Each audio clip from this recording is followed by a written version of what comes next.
शक्तिशाली महिषासुराच्या नेतृत्वाखाली राक्षस सैन्याने पृथ्वी भूमिदेवीला वेढा घातला होता. जमीन हादरली. तिची पवित्र शक्ती राक्षसांच्या काळ्या शक्तींमुळे विस्कळीत झाली. आकाश गडद झाले. जणू काही राक्षसाच्या द्वेषपूर्ण उपस्थितीने सूर्यग्रहण झाला आहे. महासागर एकेकाळी शांत आणि निर्मळ, अभूतपूर्व क्रोधाने मंथन झाले. जणू सर्पराजा वासुकी त्याच्या झोपेतून जागा झाला आहे. भूमिदेवी मोक्षासाठी हताश होऊन देवांचा राजा पराक्रमी भगवान इंद्रकडे वळली. तिने तळमळीने प्रार्थना केली. तिची विनवणी आकाशात प्रतिध्वनी होत होती.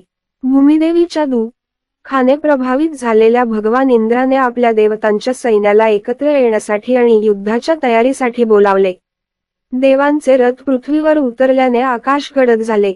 भगवान इंद्राने आपल्या शक्तिशाली विजेच्या झोकाने राक्षसांवर आरोपाचे नेतृत्व केले.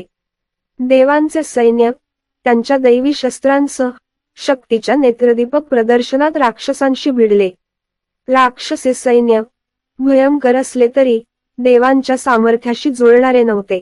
भगवान इंद्राच्या विजेच्या झोकाने दैत्य राजा महिषासुराला बधीर करणारा अपघात झाला. देवतांच्या तेजाने दानवांचा अंधार नाहीसा झाला. त्यांच्या दुष्ट शक्तींचा देवांच्या दैवी सामर्थ्याने पराभव झाला. पृथ्वी भूमी देवी बरे होऊ लागली. देवतांच्या विजयामुळे तिची महत्वाची ऊर्जा पुनर्संचित झाली. तिची जंगले पुन्हा वाढली. तिचे महासागर शांत झाले आणि तिचे प्राणी त्यांच्या लपण्याच्या ठिकाणांवरून बाहेर पडले. देवतांच्या तारणासाठी कृतज्ञ आहेत. भूमी देवीचे दुःख आनंदात बदलले. भगवान इंद्र आणि देवांच्या अमर्याद सैन्याबद्दल तिची कृतज्ञता. देवता त्यांचे ध्येय पूर्ण झाले. त्यांच्या स्वर्गीय निवासस्थानी परतले. त्यांचे वैभव आणि कीर्ती संपूर्ण विश्वात प्रतिध्वनित झाली. भूमी देवी तिचा समतोल आणि सुसंवाद पुनर्संचित झाला. पुन्हा एकदा भरभराट झाली.